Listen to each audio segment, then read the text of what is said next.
The following is a special presentation of the I Love Social Anxiety podcast.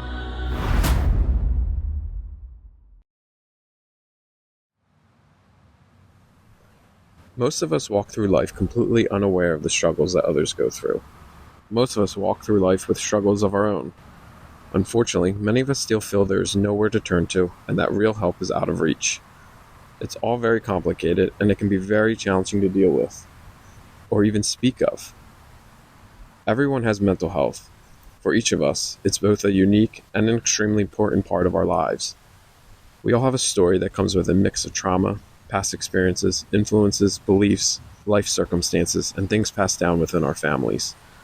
Most of these things still go unspoken about within many of us.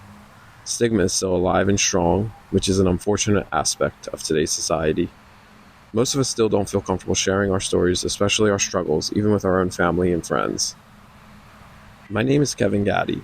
You may know me if you have listened to my podcast, I Love Social Anxiety, or read my novel, Black and Neon Green. Mental health advocacy is important to me.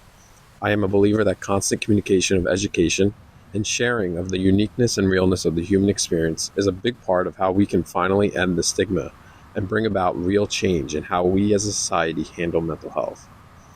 Today, in memory of and in honor of my cousin Dan Seppanen, we are speaking more specifically about substance use and addiction.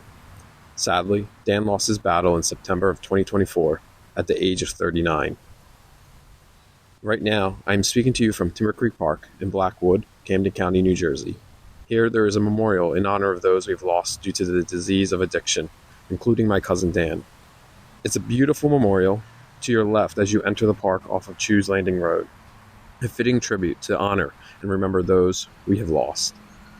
Dan's family and friends are joined alongside thousands of other advocates, not just here in Camden County or even in the state of New Jersey, but all over the world, in helping to push awareness and prevention.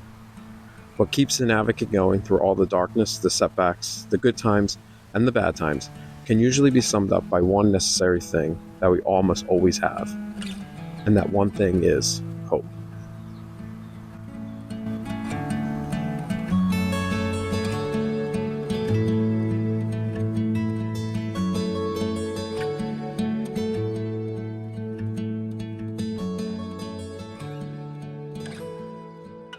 On November 22nd, 2025, family and friends of my cousin Dan Seppanen gathered at Westbrook Family Lanes in Brook Lawn, Camden County, New Jersey, for the first annual Bowl to Remember, Bowl for Hope benefit event, a celebration of Dan's life. This event inspired the idea for the special broadcast, in honoring and remembering my cousin Dan. We take this time to build awareness around mental health, and particularly substance use and addiction. We hope to accomplish this through education, engagement, and storytelling. At the event on November 22nd, we did something kind of experimental. A few members of our family were recorded reading scripts for PSAs, public service announcements, with topics related to mental health, substance use disorder, and addiction. These recordings were then edited to make them ready for air PSAs. You will hear the finished products of these PSAs during the breaks of the special. Everyone who recorded sounded great, and I'm grateful for everyone's participation. The purpose of doing these PSAs was to create a way for people to not only directly engage with advocacy information, but to also include as many people as possible into this special broadcast.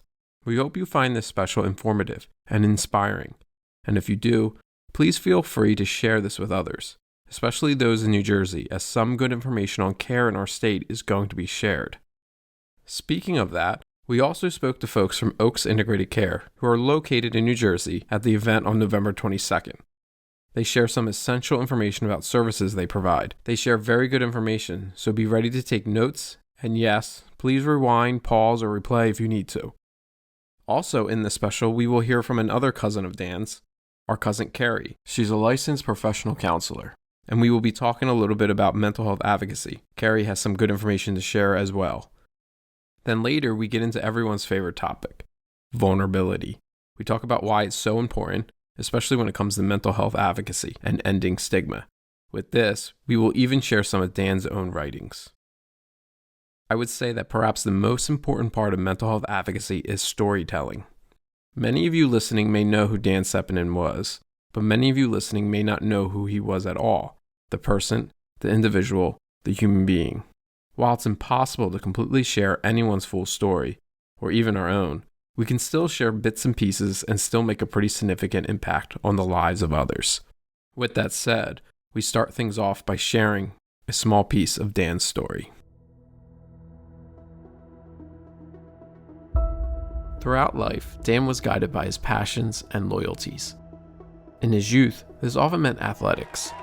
Dan was at home on the baseball diamond, the basketball court, and the hockey rink. He relished the opportunity to take on the best competition and often came out on top.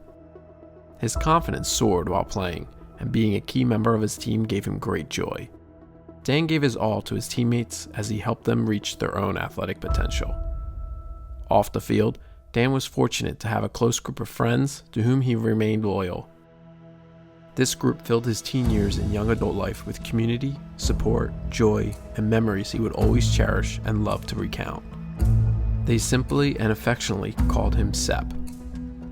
Sepp certainly had an adventurous streak, but he always believed he could get him and his friends out of any situation with a charming smile and quick wit. He was often right. Dan would chuckle and explain that everyone understood, that's just Sepp. As an adult, Dan's passion led him on an ongoing search for knowledge and understanding, both of himself and the world around him. Dan returned to school and spent years studying and working to become a journeyman electrician. Outside of academic and professional pursuits, music was always a love for Dan, and he listened at full volume. He had also recently begun to try his hand at painting as a way of expression. He loved to cook and try foods of all types. Dan kept an open mind and looked to expand his palate in food and all things. Dan loved to read, listen, and discuss to gather new perspectives on spiritual matters, current events, politics, and the human condition. His search for understanding knew no bounds, and he valued the perspective added by everyone with whom he crossed paths. All who knew and loved Dan knew that Dan, like so many, battled addiction. While he ultimately succumbed to his fight, it did not define his life. Dan believed and recognized that we all have struggles, but he knew that the value of each of us is far greater than the challenges we face. Dan was deeply and wonderfully attuned to the humanity around him. This ability to connect was why Dan was able to be deeply forgiving and kind and good. Ultimately, this is his legacy and how he will be carried on by those who love him. Dan is and will remain deeply missed.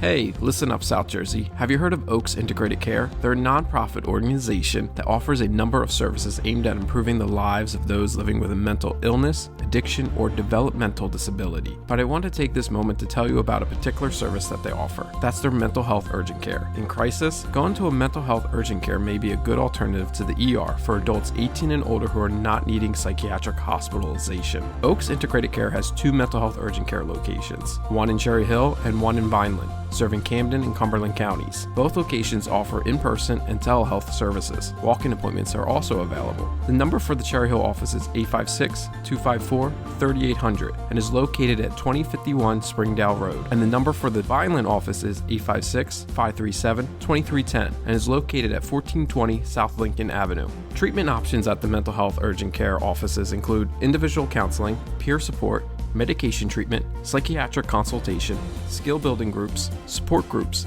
access to community resources, and referral to follow-up services. For office hours and for more information, go to oaksintcare.org. That's oaksintcare.org.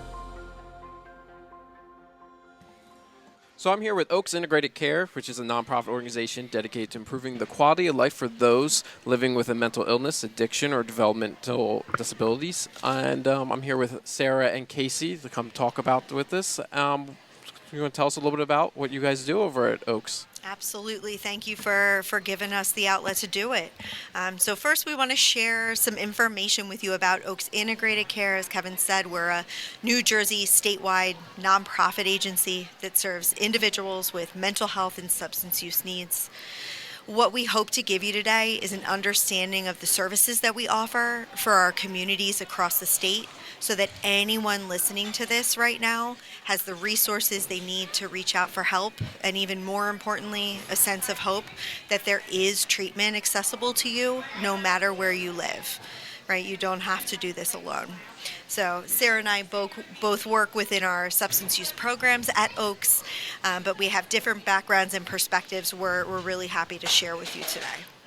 But first, we wanted to paint a picture for you, and that picture is the state of substance use treatment services across New Jersey. So per the New Jersey Department of Human Services and their 2023 overview report of substance use in the Garden State, we saw an almost 13% increase in admissions for individuals going into substance use treatment between 2010 and 2023. This is an extremely positive and promising trend overall, because it means more people are seeking care for their addiction needs. That said, on this same report, we also see a steady decrease in New Jersey residents seeking care since 2019. So, of course, the elephant in the room, COVID, absolutely disrupted the behavioral healthcare system starting in 2020.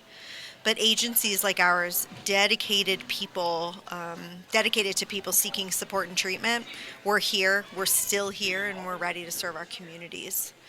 And a last key kind of marker that I want to share is that not enough New Jersey residents know about the substance use resources in their local communities. There's a staggering number of individuals in the state who have substance use needs but have never sought treatment. So according to the December 2022 inventory and needs assessment conducted by the New Jersey Department of Mental Health and Addiction Services, over 7% of the residents in New Jersey have a substance use issue. So that's almost 650,000 mothers, fathers, children, and friends. That said, that same year in 2022, only 45,900 of those individuals actually sought treatment. That is a number that absolutely screams for action, and why we're very happy to be here today to spread the word. Thank you, and we appreciate you being here. And for people listening and they're looking for assistance, how are some ways they can reach out to Oaks to get some assistance? Absolutely. So I'll first talk about our Access Center. So that is manned Monday through Friday from 9 a.m. to 8 p.m. We want to make sure that we are offering extended hours for anybody who may be working or may have childcare issues. We want to be able to provide lots of different options to be able to reach out. And that access number is 1-800-963-3377. So that's, of course, an option. I want to pass it over to Sarah to talk a little bit, because we do have some more community-based programs. We work with some of the hospital-based systems. So there's a lot of different ways that you can get in touch with us through that means as well. Thank you, Casey. We have a wide range of different substance use services at Oaks Integrated Care. I'm the director of several programs across 3 different counties. We currently have, right now, substance use services on an outpatient level. So we offer IOP and OP in Camden County, and specifically Cherry Hill. We offer IOP and OP in Burlington County and Mount Holly. We have IOP and OP again up in Essex County, but we do adults in all of these programs, but Essex specifically also addresses adolescents, which is definitely a type of service that is more needed across the state.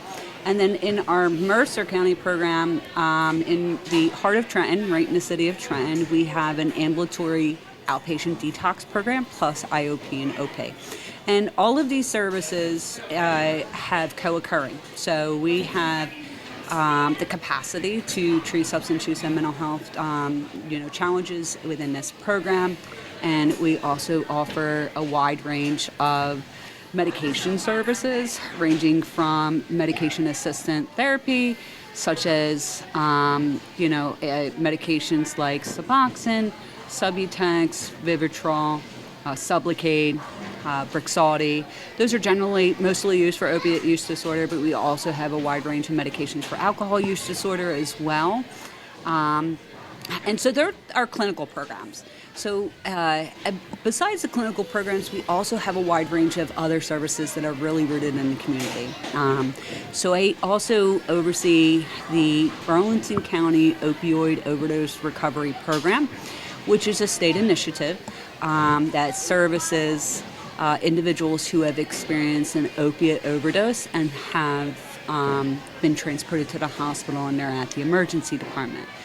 Once the individual is at the emergency department, they contact our opioid overdose recovery program staff. We call it ORP. And our peer specialists meet that individual bedside.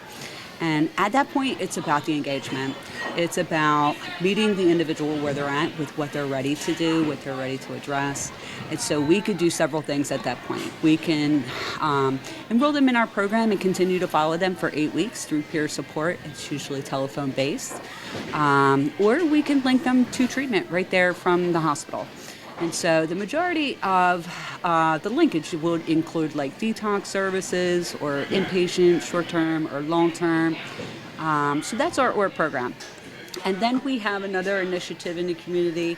We are a provider for Straight to Treatment, which is another, I'm not too sure if it's a state initiative. I know it's an initiative that is through municipal police departments. And we are partnering with Isham Police Department, and Straight to Treatment is designed to have open, easy access to services for individuals who have a substance use problem. So on the designated day, an individual can go into the designated Straight to Treatment program at the police station and work with the police who are there to support them, not punish them, not arrest them.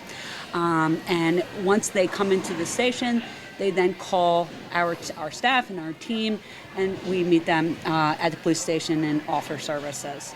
And I love this program because a lot of individuals are scared to seek treatment because they have like a mountain of consequences and problems, and it really prevents them from going to treatment. So individuals that have outstanding legal problems in this specific initiative, the police officers work with the prosecutor's office and help lift their warrants for a time being, to give them time to seek treatment, to get the help that they need so that they can begin their journey of recovery and begin to address their legal problems.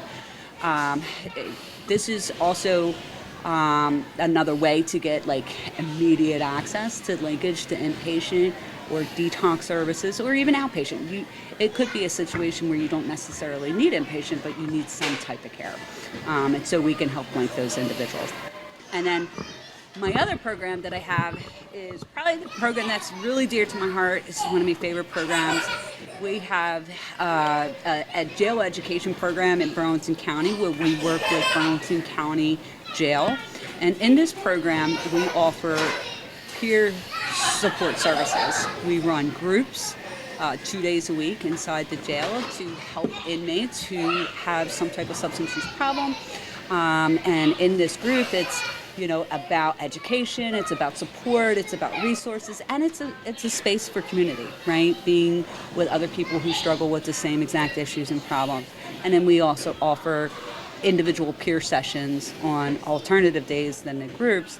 And the goal of this is to really help the individual begin their recovery journey while incarcerated and transition back into community with resources, continuity of care, and it help maximize their outcomes with reintegration into community without relapse. And to kind of piggyback off that a little bit, right, one of the things that we see with mental health and substance use populations is recidivism. So when I say that, I mean the people who are coming in for care, being discharged, and then returning, usually very frequently for some sort of level of care. So whether that's somebody that is treated in the emergency department because of maybe their substance use or mental health need, and then they don't link to anything in the community, so they end right back up in the emergency department. And it's so common what we see with our, legal and justice involved populations as well. If they don't have the community resources to be successful, they may end up getting resentenced, getting another charge, being incarcerated again. So that's sort of what we hope to be in our community, which is, that resource to help build the foundation for the people so that they're able to live independently. We'll be back with more from our conversation with Oaks Integrated Care after this short PSA break. Your friend texts you and says, "Can we talk?" You get a sense it's something serious. What do you do? Many of us struggle with how to best support those around us in need of assistance. Here are some tips for you to consider. 1. If possible, try to make sure you are in a space away from any distractions. Your environment can influence how you handle the call. 2. Hold space. Listen first without any judgment and let them just speak. Sometimes we just need a listening ear. 3. Don't try to be a superhero. Know your limits. Don't be afraid to refer them to a trained professional. Also, 988 is always available for assistance. And 4, always be kind because you never really know what anyone is really going through.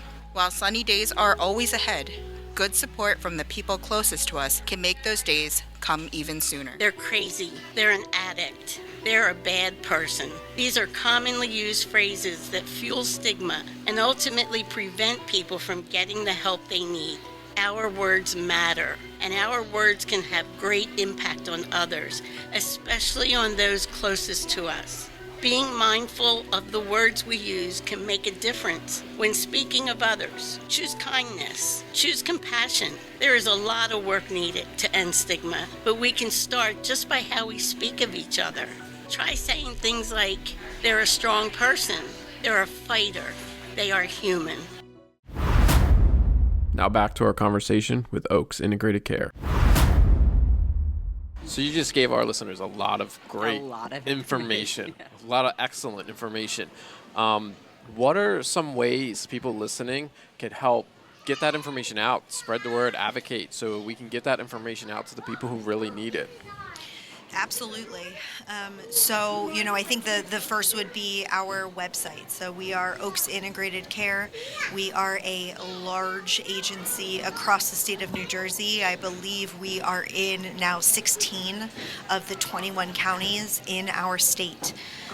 On our website, it is user-friendly. You can go to it and you can see what our substance use programs are, what our mental health programs are, what our case management are. Do you have an individual who you have in your life, or it's you yourself, who is having housing struggles, food insecurity?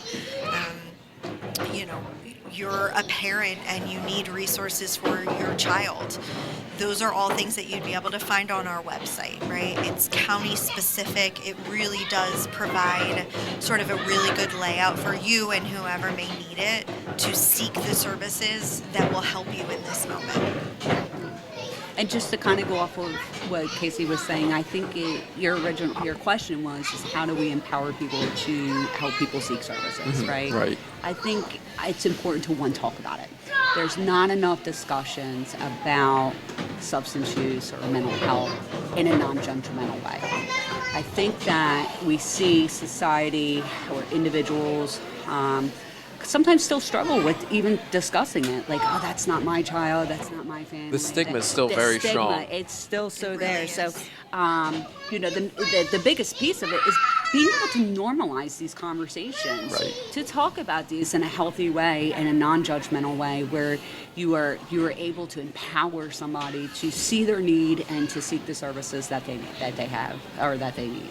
Yeah, no, definitely. And the information you guys is great information, invaluable. I mean, there's so many people that need this information and be able to have access to it. Yeah. And we appreciate you so much coming on air and talking about what you guys are doing and the work Oaks is doing. It's just so appreciative. I want to thank Sarah and Casey for coming on air with me. And one more, Sarah, you have something you want to mention? I just want to add one more thing. Casey did just such an amazing job just talking about being able to seek services and help being out there. Oaks is a very large nonprofit organization. And our Access Center, again, is designed to help people be placed in the appropriate place of treatment, whether it's mental health or substance use. But I want the listeners to know that because we're nonprofit and we are such a large organization, we will accept anybody, regardless of their ability to pay. So if somebody doesn't have insurance, we will still take them. We take regular, Medicaid and all the HMOs that are attached to the Medicaid, but we take commercial insurance. And if somebody doesn't have the capacity to pay, we're not going to deny their services. And the other, depending on the program, depending on the county, depending on the certain grants, there's even times where we have certain grant funding to support medication costs. And I love that Oaks really takes the initiative of addressing the whole person, not just the substance use problem, not just the mental health problem or the developmental disability. If somebody doesn't have access to insurance, we have certified staff that are able to help people apply for their Medicaid, and it's almost like an instant answer. So not only do they have access to us, but they'll have access to medical care because they were now able to get some type of medical insurance. So again, we address not just the one particular problem, we address the whole person. And I love that you brought that up because I know accessing costs is a huge issue. I know when I talk to people, that always seems to be a thing that comes up. So I love that you brought that up and you included that in because it's such an important thing. But again, Casey and Sarah, I thank you guys both for coming on air with us and talking about the great work that Oaks is doing. We'll be right back. If you like the information you have heard about Oaks Integrated Care and would like to support the great work that this nonprofit is doing by making a donation, you can do so by going to their website, oaksintcare.org. That's oaksintcare.org. Hey, Kevin here. Oaks Integrated Care is asking us all to join the movement and take the pledge to stop the stigma. Stigma has been an ongoing barrier to mental health treatment for many for a very long time. The time for that to end is now. Stand up. I will educate myself and others by sharing facts about mental health and addiction to challenge misinformation. Speak up. I will use my voice to start conversations and share stories that break the silence around mental health and addiction. Show up. I will be there for those struggling, offering support, encouragement, and a listening ear without judgment. I, Kevin Gatti, have taken the pledge to stop stigma. Are you taking the pledge? Go to oaksintcare.org. That's oaksintcare.org to join the movement and take the pledge today. Still ahead, we talk mental health advocacy, including a few ways for how people like me and you can be advocates. Also, vulnerability and its importance as we share some of Dan's own writings. Drug addiction is a highly complicated and chronic disease that has impacted millions of people over the years. Repeated drug use can lead to changes in our brains that can interfere with our ability to control our urges and resist usage. Comparable to other chronic health conditions, addiction treatment is usually ongoing and often adjusted on an individual basis. It's important to know that drug addiction is treatable and can be managed successfully. It is also preventable through education and awareness.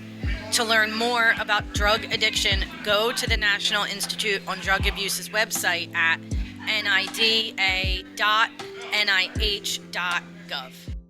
We often ask, what are we doing to help others? But do we ask, what are we doing to help ourselves? We often become so focused on others that we forget to help ourselves, especially when it comes to mental health. We forget that we can't pour from empty cups. Here are some tips for improving our own mental health. 1. Take time to disconnect. You're human, and as a human, breaks are not optional. They are necessary. 2. Learn about yourself and strive for setting healthy boundaries. Know your limits. Know what you will and won't allow into your life. And 3. Do things that bring joy to you. Your happiness is an important part of your overall well-being.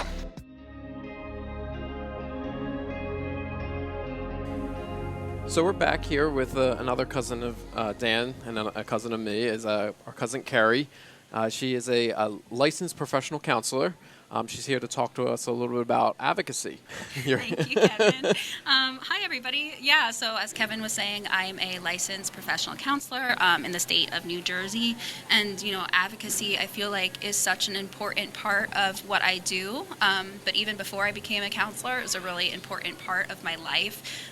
I myself have struggled with mental health. I have a lot of people in my life who've struggled with mental health, and of course now I work with people who have mental health struggles.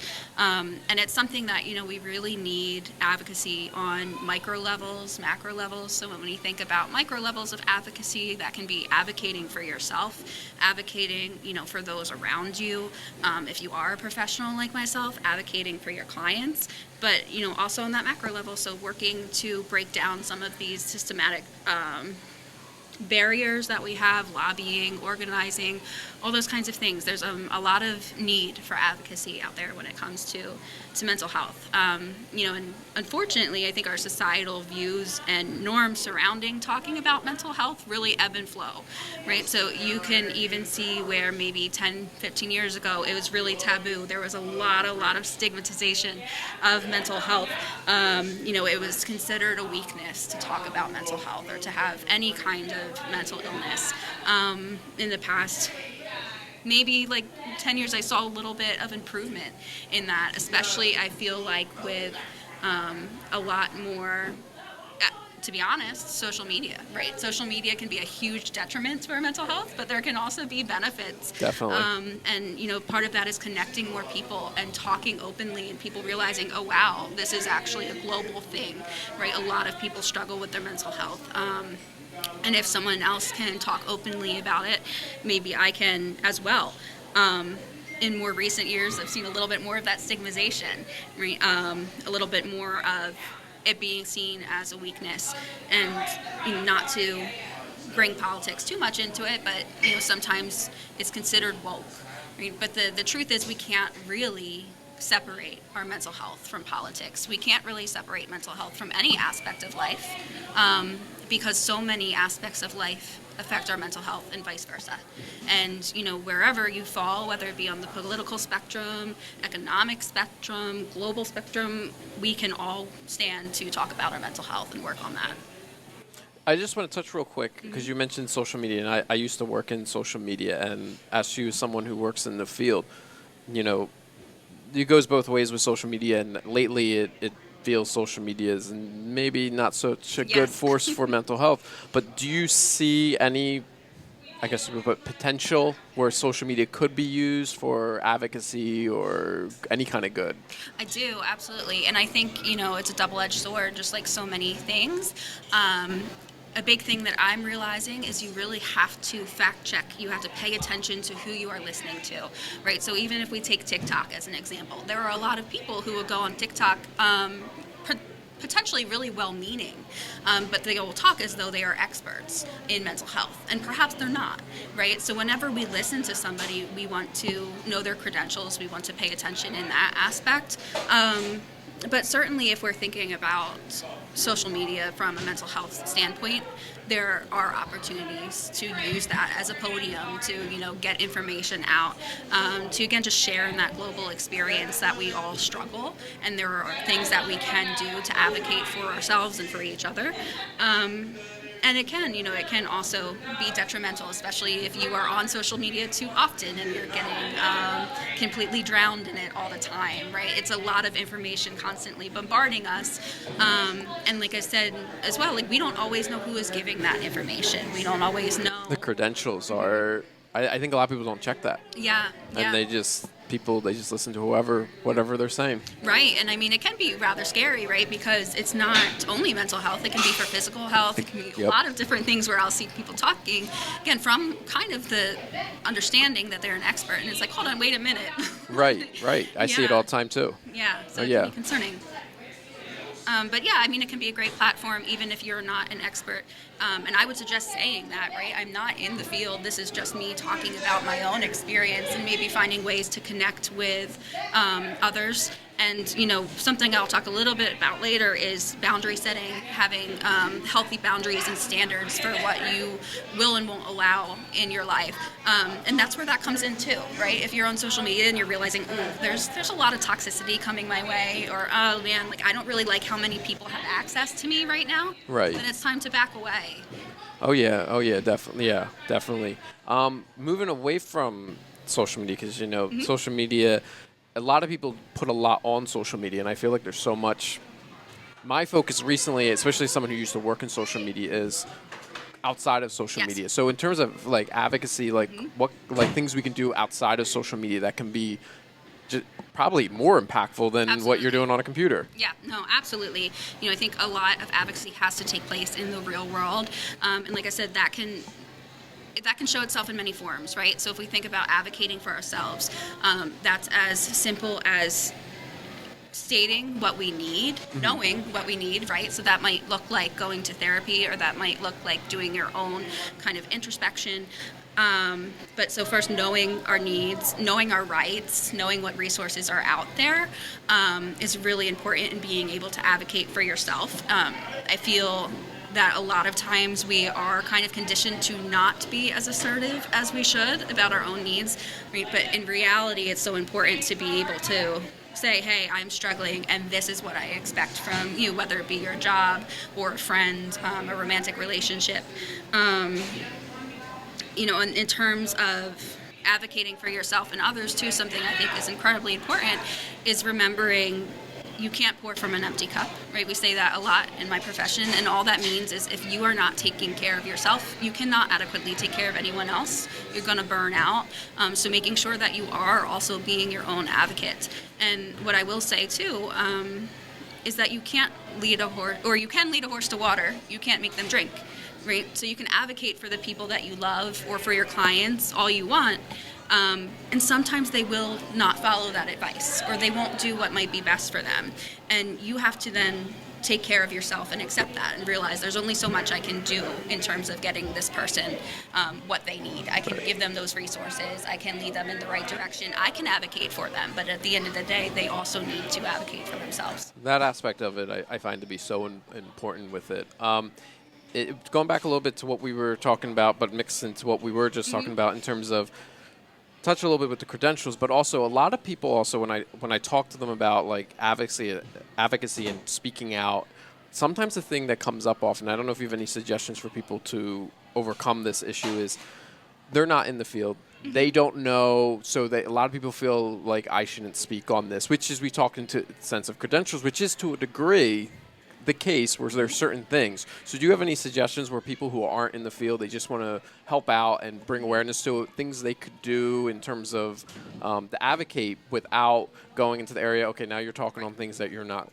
you know what I'm saying, yes, qualified absolutely. on? Yeah, absolutely. And, I think that comes down to being honest with yourself, right? What you want to do, you want to make a difference, you want to advocate, and also knowing what your limitations are. So knowing that you're not an expert, right? Being honest with others when you come in contact with them about that, and doing your research. So whether that be looking into certain organizations, right? So whether that be NAMI, or whether that be the International Foundation for OCD, right? Maybe it's the National Institute of Mental Health. Knowing what organizations are credible, what organizations could or are already doing a lot of advocacy work, a lot of organization, and joining in that. Okay. Yeah, no, that's good. That's good information. Yeah, I think that's a good place for a lot of people to start with that and jump in. Because I get that a lot with people where it's and there's almost a gray area where it's people's oh, well, what can I do? What should I do? And I think a lot of people, sometimes I find they want to do something, but then they get caught up in that where they're well, what to do, where to go. And no, I think that was some really good information. I appreciate you having you on with me. Is there anything else you wanted to add to this or this conversation, or any other more advice with advocacy or anything else? Yeah, a couple things, but I'll say even just from my own personal experience, right? A lot of times in our society we have this idea of having to be stoic. We have this idea that is the real strength, being able to hide when you're struggling with something, being able to still put on the happy face. There is certainly a strength to that. However, I have found that the real strength is in being able to be emotionally vulnerable, being able to do the work. So, not just recognizing, oh, I have this trauma, or I've went through this loss and that impacts me, and I understand it logically.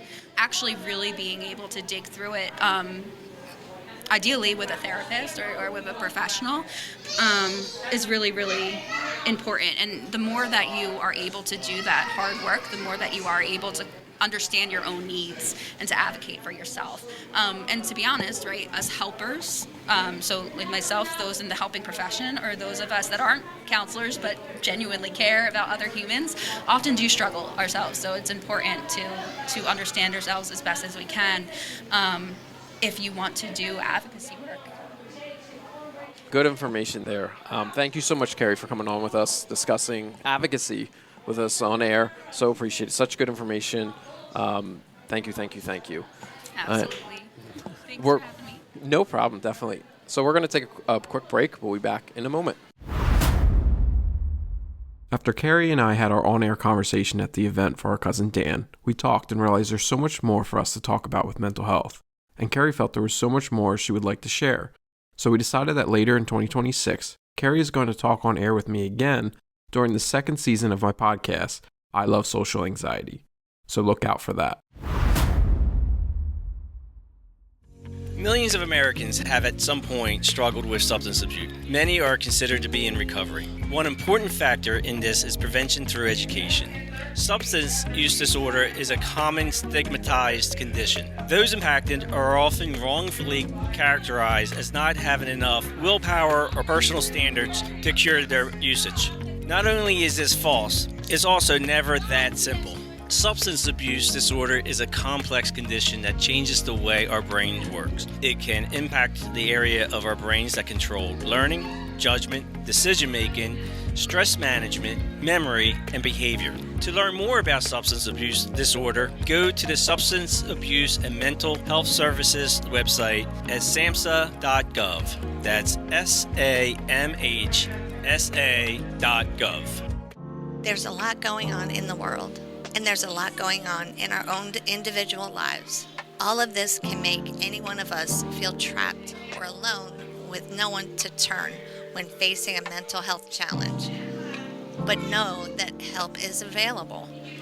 In the event of a mental health related crisis, you can call or text 988 to communicate live with a trained counselor. You can also go to 988lifeline.org to speak with a trained counselor via chat. The 988 Lifeline can provide emotional support, crisis de-escalation, and even connect you to local resources. 988 is free to contact and is available 24/7. Don't delay. If you or a loved one is in need of mental health assistance, call, text, or chat with 988 today because help is available.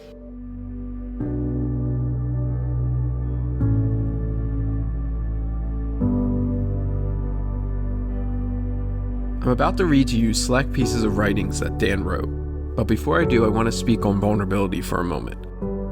Vulnerability holds incredible importance when it comes to mental health. It can inspire people to ask for help. It can also help to make people feel less alone. It can even assist in getting people the right help.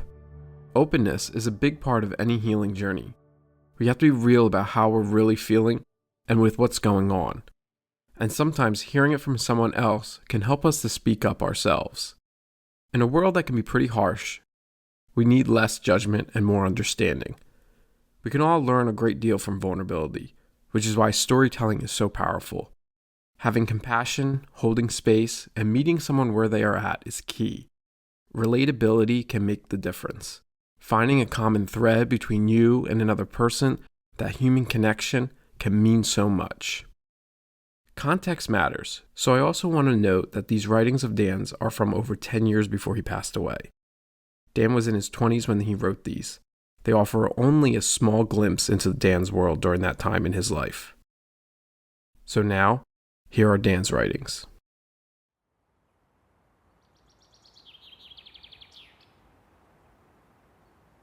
I used to be the man. Now my only friends don't let me stand. These friends cost me $1,000, but without them I'm weak. Week by week, all peaks and valleys, no more reality. It's all just a dream. More like a nightmare. Still gotta live this life. We're not given a spare. Who am I, man? I used to know exactly who I am. I was an athlete. I was good looking. I was smart. I was confident. I was cool. With a ton of friends. Now, I have few friends. Now, I'm always second guessing myself. Now, I have no education. Now, I hate what I look like. I want to punch mirrors. Now I'm sore for 2 weeks after softball games. Who am I, man? What am I here for? I used to be a father. I used to love people. Now all day I want to be alone. I walk alone. I trust no person. I don't want to be this way. I can't help it. This is not me. God help me. Miss that old feeling.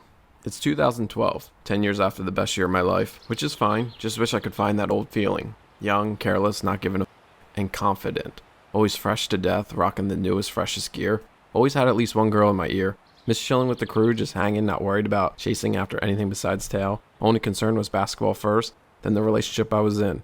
Working 3 nights a week, bringing home what I do now. Only paying for short trips, camping trips, and 12 packs of Natty Light. I know things change and we grow up. That's fine. I just miss that feeling of confidence, like I could do anything I put my mind to. These last 10 years have been mostly disappointment. I don't have the big group of friends that help me through things. Actually, I maybe have one outside of family. Back then, there was a different feel to living. No Facebook, no Twitter. Things just felt easier. I miss that feeling.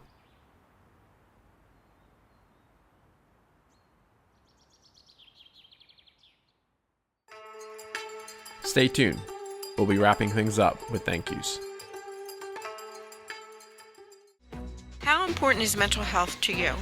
Would you agree that mental health involves all of us? But how often do you see people advocating for it, or even talking about it? Not very often, right?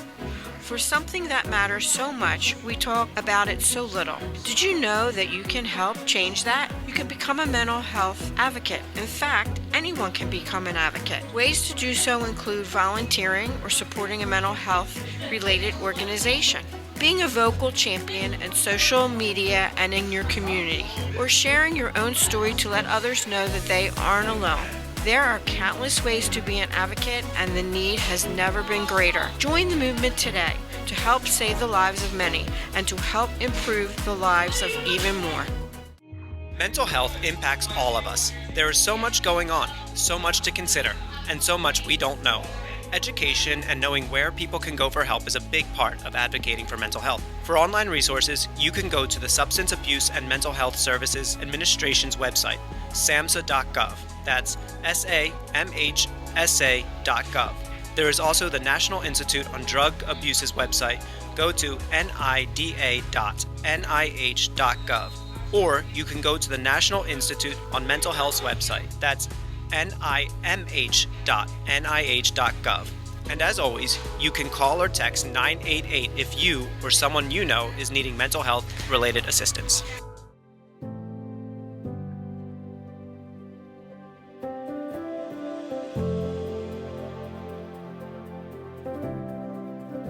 That just about concludes things for us here, but before we go, there are people to thank. For the Bowl to Remember Bowl for Hope benefit event on November 22nd at Westbrook Family Lanes in Brooklawn, New Jersey, on behalf of Dan's family and friends, we would like to thank the following: Janie Schneider, Allie Lawn, Joan Reyes, Ellen Listick, Michelle and Jim Passetti, Jill and Jim Jacobowski, Trish Gatti, Jenna Maciano, John from Westbrook Family Lanes, Melissa from Oaks Integrated Care, Digna Township from Camden County Mental Health and Addiction Department. And a huge thank you and appreciation to all of Dan's family and friends who came out to support the event on November 22nd. Specifically for this special broadcast, we would like to thank Casey and Sarah from Oaks Integrated Care for coming on air with me. A thank you to Carrie Gatti for also joining me on air to discuss advocacy. To my PSA folks, thank you for lending your voice to help build awareness for some important topics. Thank you Dennis Gatti, Debbie Gatti, Janie Schneider, Mike Gatti, Dee Gatti, Jillian Carvajo, Sean Seppanen, and Shayna Seppanen. Thank you to my mom, Debbie Gatti, and my brother, Joey Gatti, for helping me with my equipment at the event on November 22nd. And lastly, and certainly not least, a special thank you to my cousin Dan's immediate family, Aunt Terry, Uncle Vince, Sean, Shayna, Keith, and Alyssa, for allowing me to make this special in honor of Dan. To everyone I just mentioned, I say thank you, thank you, thank you. You all in some way, big or small, contributed to helping to make this special broadcast happen, and I'm infinitely grateful for that. So with that all said, I wish everyone listening all the best. Let's all keep working together to keep hope alive and growing. And until next time, take care.